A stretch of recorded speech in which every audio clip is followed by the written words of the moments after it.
পহেলা মে আজকে। তো আমার শখের বাগানের আপডেট দিব।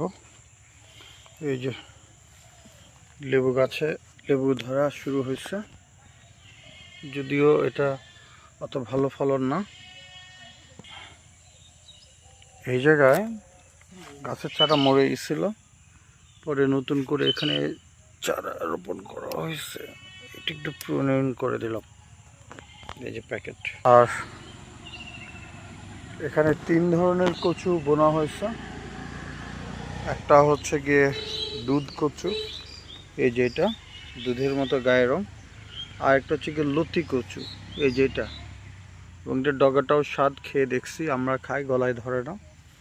আর একটা লাল কচু বোনা হয়েছে, ওটা এখানে খুঁজে দেখতেছেন, ওটা একটু উৎপাদনটা কম হয়। এই 3 ধরনের কচু বোনা হয়েছে। আর লেবু গাছের 3 দিন আগে কলম করা হয়েছে, এই যেগুলো নিজে হাতে কলম করেছি। আরও কলম করার সুযোগ আছে, এই গাছ 1 2 3 4টা কলম করা যাবে। এরকম লেবু গাছ প্রায় 100-র মতো হয়েছে। এই যে এই লেবু গাছ তো জঙ্গলে ঢুকে ঢেকে পোকামাকড় খেয়ে ফেলছিল।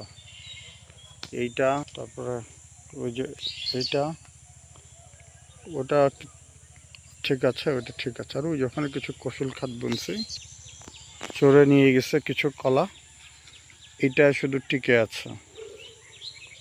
এইটা তো প্রথম ফসলটা চড়ে নিয়ে গেছে, আমি মনে করি সাতকায় জারিয়ে, কোনো বিত্তশালী লোক নাই, অভাবগ্রস্ত নিয়েছে, আলহামদুলিল্লাহ। নেওয়ার পর যা আল্লাহ রাখে। এই গোবরগুলো নিয়ে আসছিলাম গাছে গোড়ায় দিব ঝুরা করে, বাট সময় পাই নাই, সময় পেলে দেবো। 800 টাকা দিয়ে কেনা হয়েছে। আর এই সৌদি আরব থেকে এই খেজুরের চারা নিয়ে আসছিলাম, কিন্তু ভুল হয়েছে, ড্রাম থেকে সরায় না, এই জন্য খুব একটা শক্তি পাচ্ছে না। ওই যে কালো কচুটার জাতটা দেখা, এই যে এইটা, এটা কালো কচু, পরিবার পছন্দ করে, এই জন্য রোপণ করে দিয়েছি। এই সাইডে কিছু আছে জংলা কচু। এই যে লেবু গাছের সারিগুলো দেখাচ্ছে, এই যে লেবু, এই যে লেবু, এই